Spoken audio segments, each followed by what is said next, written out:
તો ખોડલધામના ચેરમેન નરેશ પટેલનું મોટું નિવેદન સામે આવ્યું છે। ખોડલધામ ટ્રસ્ટમાંથી હટવાની ચર્ચા મુદ્દે નરેશ પટેલે મૌન તોડ્યું। હવે ટ્રસ્ટ કમિટી સમક્ષ છે તેવી વાત કરાઈ। મારે હવે આરામ કરવો છે। મારા પરિવારમાંથી પણ કોઈ ટ્રસ્ટમાં નહીં જોડાય। 2017થી મારે આરામ કરવાની ઈચ્છા હતી। કેટલાક કારણોસર મારે સક્રિય રહેવાની ફરજ પડી। મારી જગ્યાએ મારા પરિવારમાંથી કોઈ પણ નહીં હોય તેવી વાત નરેશ પટેલ દ્વારા કરવામાં આવી છે।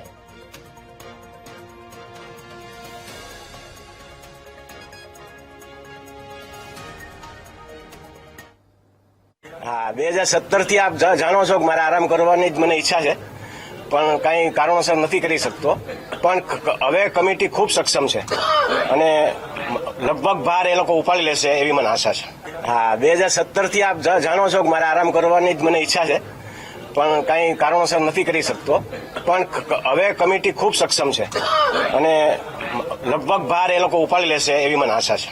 हाँ 2017 थी आप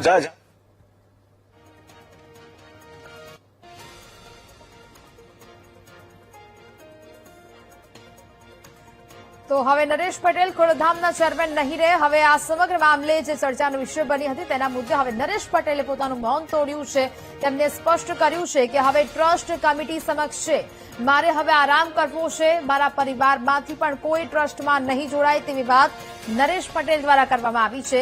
2017થી મારે આરામ કરવાની ઈચ્છા હતી। કેટલાક કારણો એવા હતા કે જેને કારણે મારે સક્રિય રહેવાની ફરજ પડી। મારી જગ્યાએ મારા પરિવારમાંથી પણ કોઈ નહીં હોય તેવી વાત નરેશ પટેલ દ્વારા કરવામાં આવી છે। એટલે કે હવે ખોડલધામના ચેરમેન નરેશ પટેલે આ મોટું નિવેદન આપ્યું છે। ખોડલધામ ટ્રસ્ટમાંથી હટવાની ચર્ચા મુદ્દે તેમને મૌન તોડ્યું।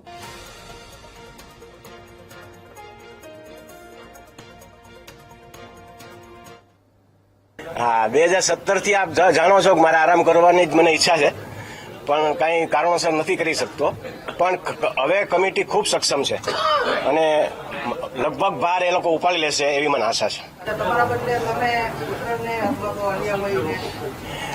बिल्कुल नहीं, मैं पहला पण कीधेलुं हजी पण कहूं छुं आमां मारा परिवारमांथी कोई पण मारी जग्या क्यारेय नहीं ले।